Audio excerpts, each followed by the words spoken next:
In life, so many of us try and fail and give up. We can't all be winners. At least that's what they say. But truly, those of us who succeed in the end are the ones who never gave up.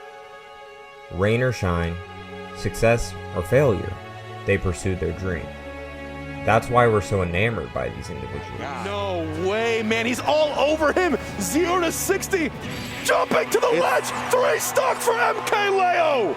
Because few of us are bold enough to risk it all, to continue failing, to continue dreaming in the face of those who doubt us and the obstacles that lie ahead. Because few of us are champions. Riddle's starting to laugh or cry or both. I can't even tell. But he's going to hug it out with Hungrybox, his liquid teammate. Oh, this man is sobbing. She loved the ocean.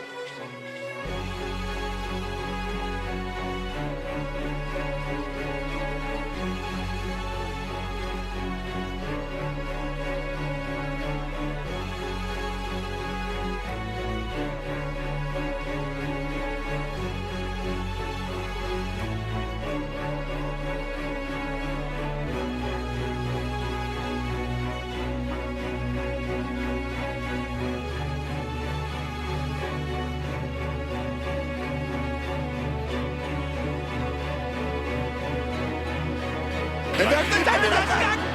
Yes! The dash attack! Hungrybox was a passionate Melee professional player, and yet, due to the character that he played, the community was quite opposed to his success. People viewed Jigglypuff as a slow and boring character, and because of that, Hungrybox would get a lot of hate, including things thrown at him while playing in tournaments. Hey! Hey! Who the f threw this? You know how hard I work on here?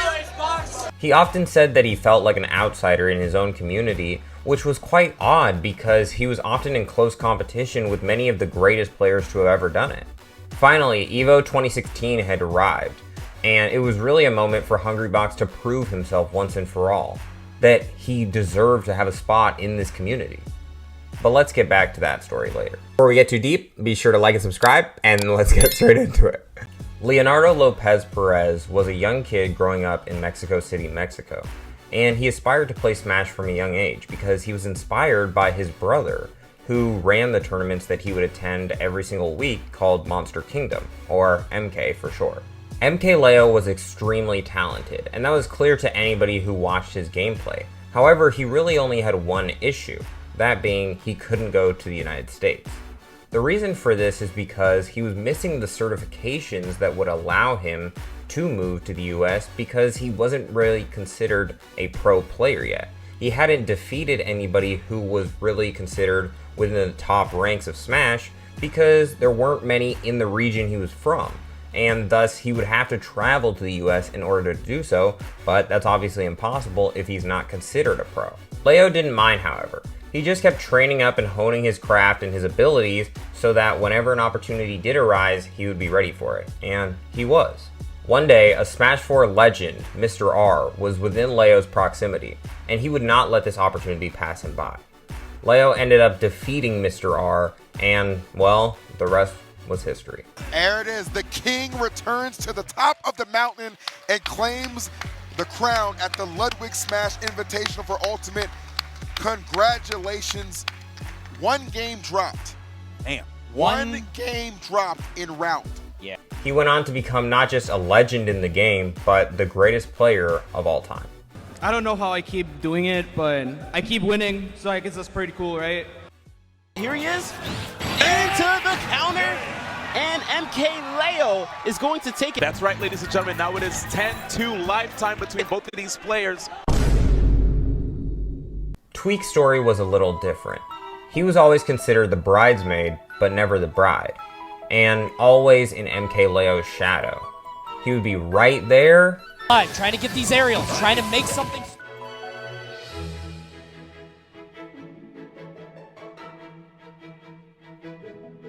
Oh, Tweek! So close over the place, and it's so unfortunate for Tweek the way that game 4 ended. because this tournament could have been over. Tweek was somewhat infamous, in fact, for often going on to win the first 2 games of any set he would have against MKLeo, and then proceed to lose 3 in a row.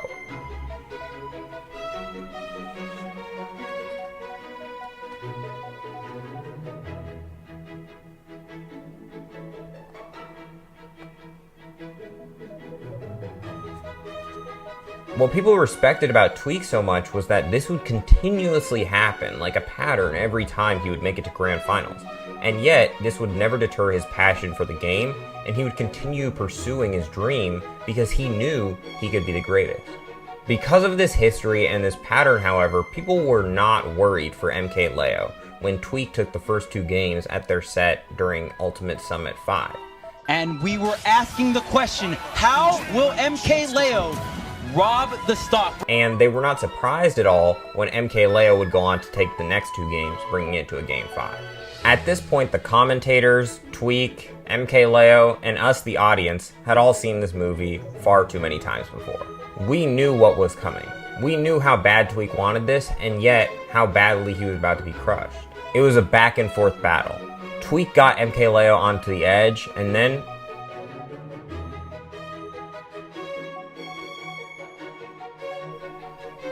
he hit it. He finally had defeated his demon. That is insane. Ever since the very first set with Gluto, like I told myself after that set, like that was the exact type of set to really test yourself. By the way, that attack will be enough, and Gluto makes it against Tweek. Gluto takes his revenge against Tweek. Glutonny was a player from France, and if you're not aware, France and really Europe as a continent has not been very good historically in Super Smash Bros. In fact, they've always done quite poorly. But this is why they really championed their boy Gluto so much, because anybody who could push the boundaries of what their nation was capable of was somebody that they wanted to champion. His region was very historically overlooked, and he knew he had to make something happen for his people to show that his people were worth more than they were getting credit for. His people always came out in order to support him, and you would always see massive French flags waving, no matter what tournament it was. The bigger, the more of a French audience and a French presence that would be there. See the crowd of the 3 French players jumping on the first row. Pre-quarantine, he was so close at EVO, clawing his way through the bracket, and he never went down easy. He did end up taking a 3rd place, which was very, very surprising for him to make it that far, but he still wasn't content. He wanted to be a champion. He wanted his people to be champions. He wasn't just going to take that 3rd place and be okay with it. So throughout all of quarantine, he trained, and trained, and trained, so that when the next global super major took place in the form of Genesis 8, he was ready. He clawed through numerous opponents, including people like Cola, who had previously been a bracket demon for him, Light, who was pretty much one of his rivals, as well as Spargo, who everybody thought would make it to Grand Finals as he was ranked 2 at this time, and who everybody said was the heir to the throne. But Gluto clearly showed him that day that you were going to have to wait just a little bit longer to be king. Although pushing it extremely far, Gluto wasn't able to be crowned king that day. He got 2nd place to MKLeo.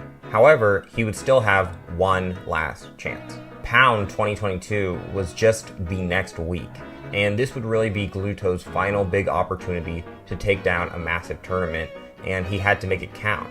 This was really such an important time for Gluto because it was just going to be his last chance, his last big tournament where everybody was going to be all together in order to prove himself and prove his nation's worth.